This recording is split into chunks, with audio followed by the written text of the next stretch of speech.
What's going on, ladies and gentlemen? Welcome back to another exciting episode of Oh, That's Random Podcast. Once again, I am your host, that guy, NerdyG. Welcome to the channel. Welcome to the show. This is the show, Oh, That's Random Podcast, where we take a little time to explore the extraordinary and ordinary. Every day is sunshine, blue skies, all of that good old stuff. Raindrops, lemon drops, gumdrops, all of that stuff. Whatever you need to get yourself through the day. Hopefully, this 30-minute journey gets you through something. Hopefully you get a couple laughs. Hopefully it makes you think about something. Hopefully you go and have a great conversation with some of your closest friends, circles, work circles, or whatever. But hopefully I can spark something in your mind, and we'll go from there. Listen, the best way to support Nerdy's umbrella, which is the brand. Oh, That's Random Podcast is just a podcast under Nerdy's umbrella. But this brand that I'm building over here, me and a few other like-minded individuals, we're building this, and the best way to support us is to go grab some of that nerdy merch over at nerdygshop.fourthwall.com. Links in the description and all that good old stuff. But without further ado, let's do what we came to do. And what we came to do is talk about today's topic. We're going to roll right into it.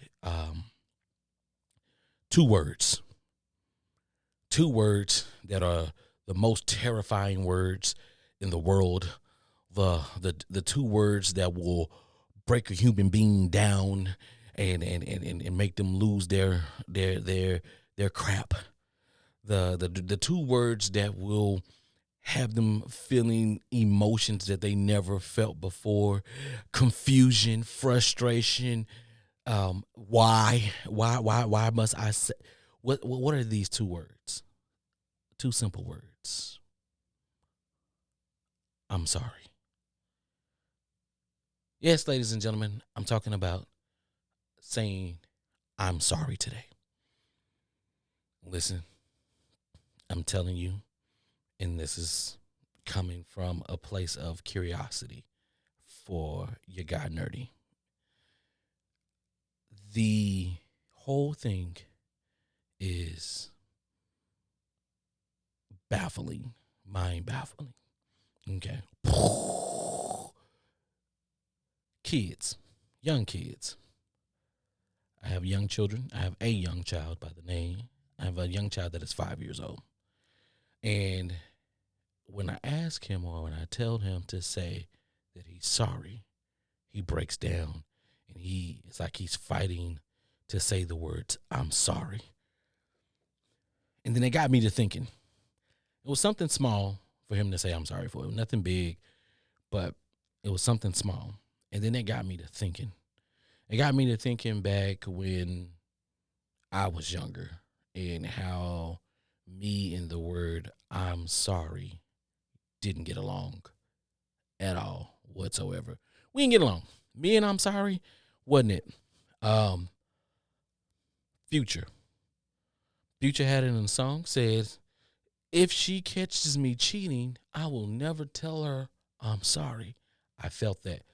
I felt that in my heart, in my soul. I was like, that's what I'm talking about. Why say you're sorry? Emotion. It's the emotion that came from me when I heard that song. But my question is, where does that come from? The curiosity is, where does that come from? My parents don't have a problem with saying that word. I don't recall anyone in my upbringing never saying not to say I'm sorry. Now, my question is this a behavior that is learned? Because today, even though I still don't 100% agree with it, of saying I'm sorry for something that I done that, you know, if I meant to do it, I meant to do it. So I don't know why I'm sorry. No, the decisions and the choices that I made, that's why I made those. And I'm not sorry for that. But that's just me. But I don't put that off on my child. I encourage him to say I'm sorry. I encourage him to understand the things that he's done and how it can affect others, and not saying that he's apologizing for what he doesn't believe that he's done wrong. you're only apologizing because this may have affected that person in a negative way, and it's never your intentions to make somebody feel a negative way from your actions. So that's why you're apologizing. Okay, that's where I'm gonna leave that at. So when him just saying, "Hey, he knocked something over, say I'm sorry," pick that up and say you're sorry for knocking it over. And it's like he looks at me, he gives me this look in his eyes, and it's like, I don't wanna, I can't say it. And I can see he's like getting ready to level up or something. Like he's like, no, but I see him struggling with it. I've seen other children struggle with this. I've seen grown adults struggling with saying, I'm sorry. They will find every single way around it, and just instead of saying, I'm sorry. I don't understand that. But follow me, and maybe we can get there together, because I'm thinking this. It has something to do with accountability.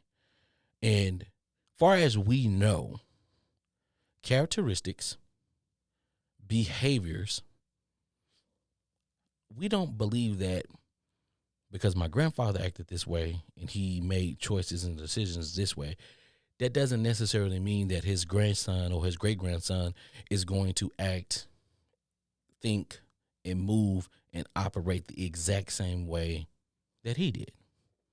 That's not proven.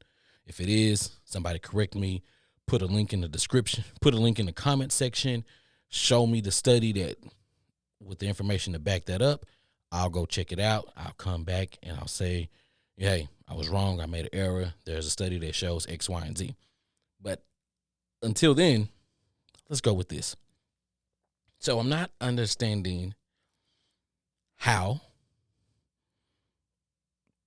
that behavior, those characteristics, and I get it. Characteristics are going to be, not I want to say characteristics, but the behavior. We're going to take characteristics out of it because I believe that characteristics are passed down through the DNA, but the behavior and the way that you respond and the way that you act, I believe that's part of your upbringing. But even when there are things that you can't explain yourself, certain behaviors, and you know that your child hasn't been around anybody else or hasn't been around people who aren't aligned with the way that you're raising your child. When you know that that's the case and they haven't been there, the question comes where you say, what's wrong with that child? What's wrong with that boy? What's wrong with that girl? I don't know where they get that from. That wasn't me. I don't know nobody in the family that acted like that. That's a question. That's a thing that people say from time to time. Agree to disagree, but think about it. Think about your parents, your cousins, your mamas, your daddies. They've said that. You've heard them say that, and you may have said it yourself. I don't know what's wrong with that boy. I don't know what's wrong with that girl. I don't know where she get that from. You may have said that before. And because you said that, it begs the question, where does it come from? The whole I'm sorry thing, yeah, it's an accountability thing. But at the same time, if at a young age, if they are already not wanting to take accountability, let's just say even at the early age 2, 3, and we're having effective communication, right? As a parent, check out the other episode. Put the link right there in the description. Effective communication as a parent, it is a delight. It is a conversation for everyone. But I digress.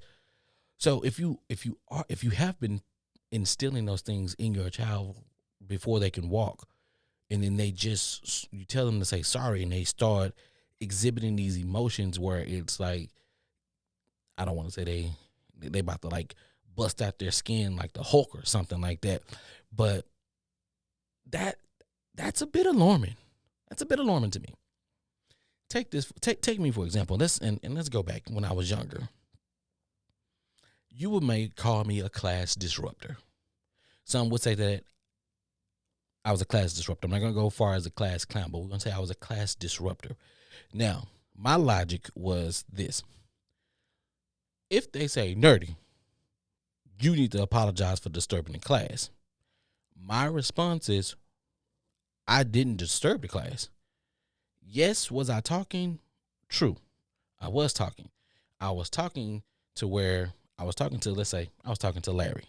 I was talking to Larry, and because at some point early on in my life, I had Chris Rock-like qualities to be funny.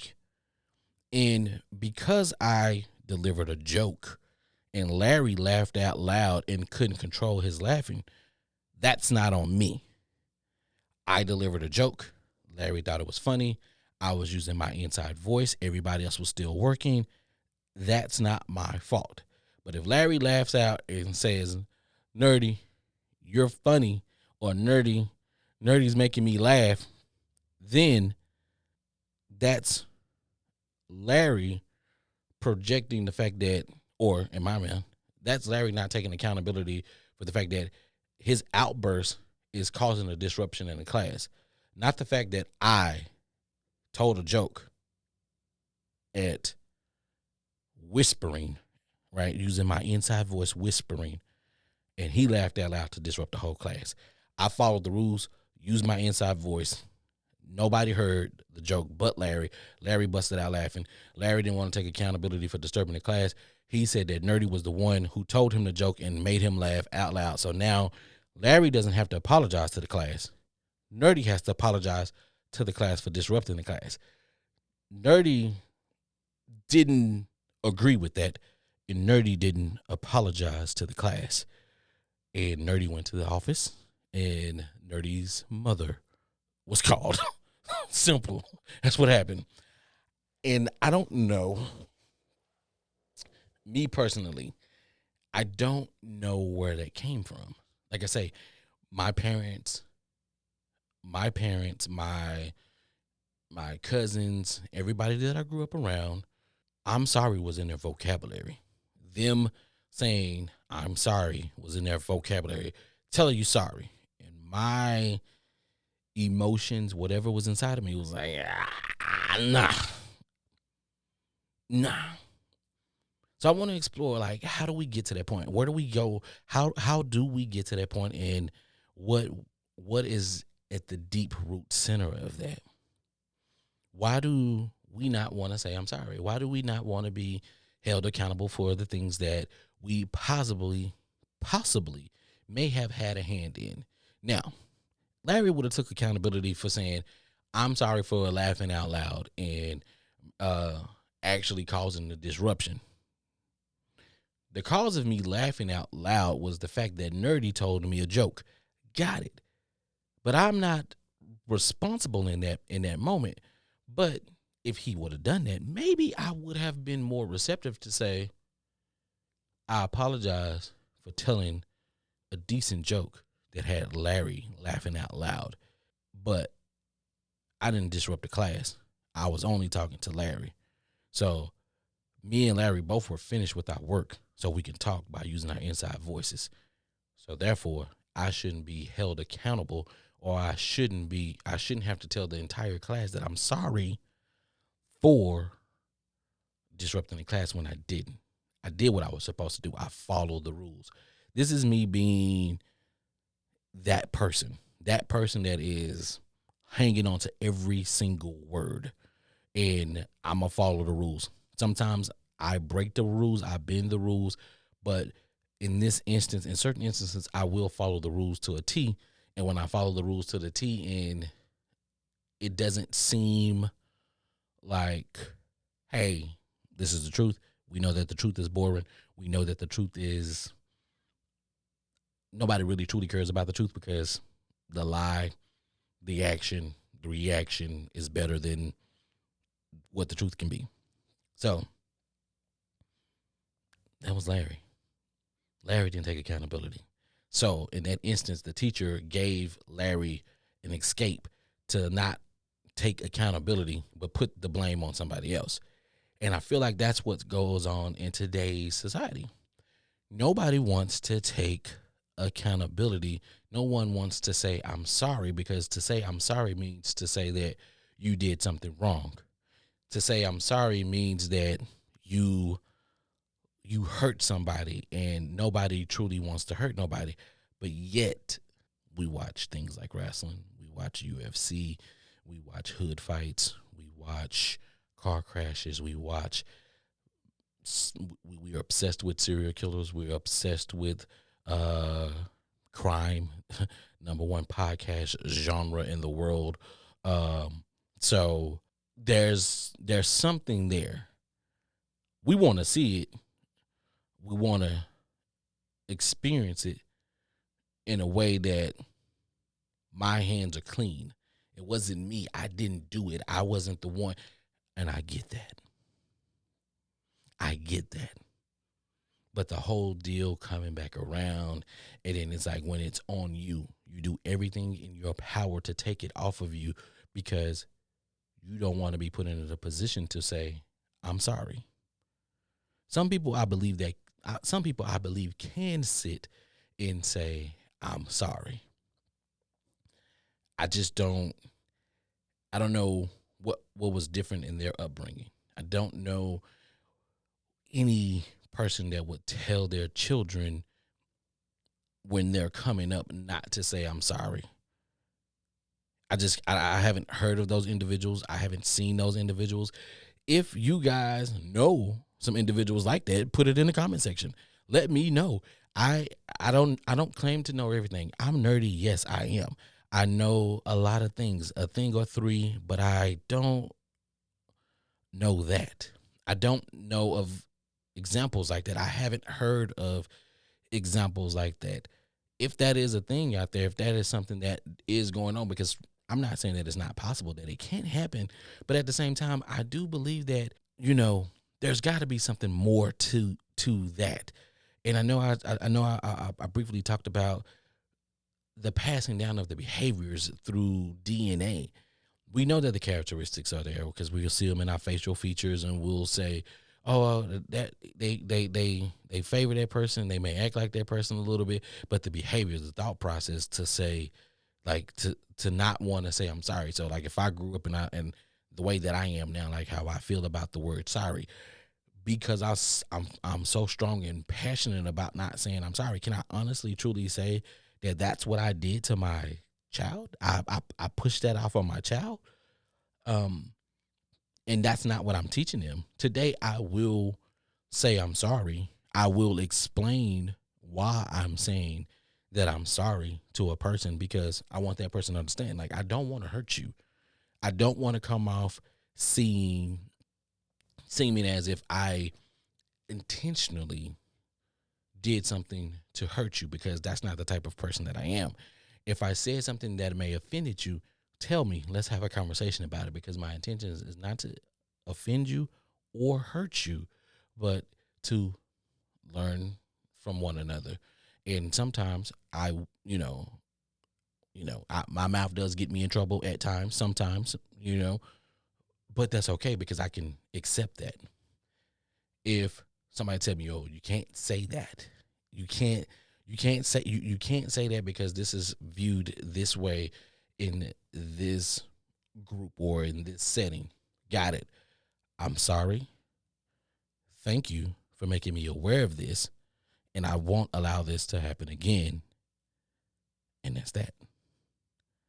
Because now I'm apologizing for something that I did know, but I'm also thanking you for telling me and giving me a heads up so that I don't have to experience this, or I don't offend somebody, or make a situation worse than what it should be.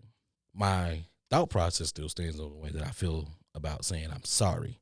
I don't say it unless I truly mean it, and that's reality.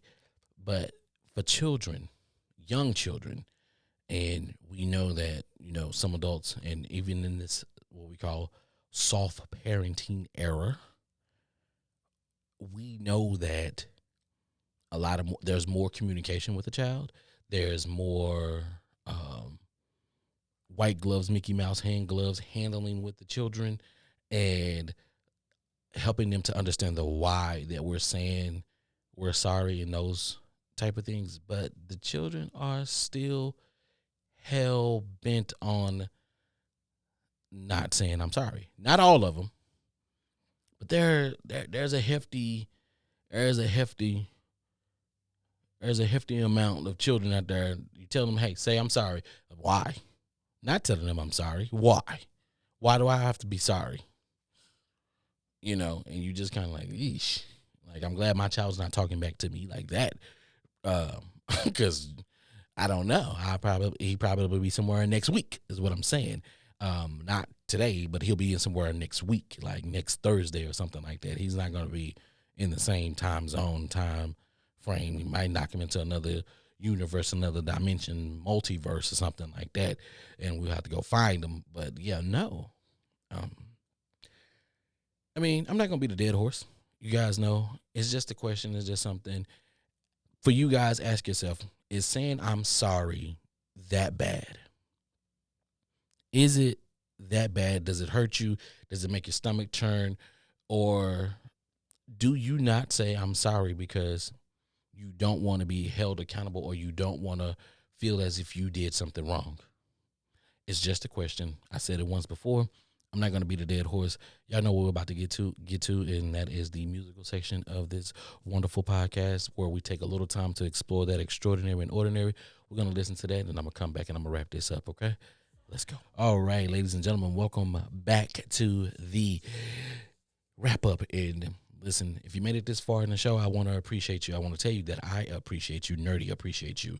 YouTube, that was the I'm Sorry for 2004 Ruben Studdard American Idol at some point in time back then, whenever he won. But he came out and said he was sorry for a whole 2004, and I wasn't with it then, and I'm not with it now. But just to kind of encapsulate what we were talking about today, the struggles of saying I'm sorry and where that's really, truly deep-rooted. Listen, you don't have to be like Nerdy to not be a fan of saying I'm sorry. Compassion, empathy, that's what it is, right? You have it or you don't have it. It's not something that you can be taught. Compassion and empathy, right? It's just those moments, whether you feel it in your soul or you feel it in your existence, right? Because I can't really pinpoint what makes a person sorry. I don't even like saying I'm sorry for your loss. I don't like saying that because, I mean, even though you're looking out for that person, hey, that person's still lost, but that person is still hurting. So saying I'm sorry for your loss, I just don't understand that. Listen, I understand that you're hurting right now, and what you probably need is a hug.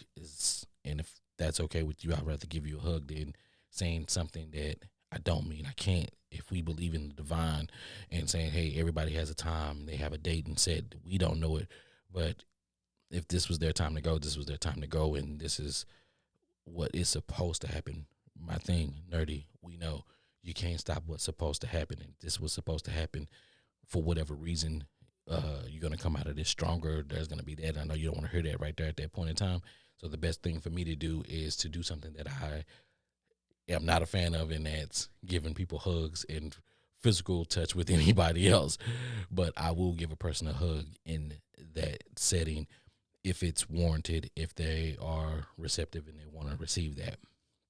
You don't have to be like me. Be you, but also still to be nerdy in whatever it is that you do in your life. Embrace life. We have one to live that they tell us.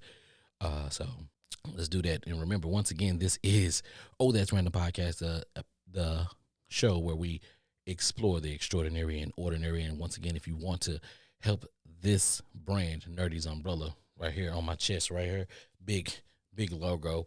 If you want to help us, listen, just slide over there to NerdyG shop.fourthwall.com. Links in the description and all that wonderful, beautiful merch right here. And till next time, I appreciate you guys, and I'm out.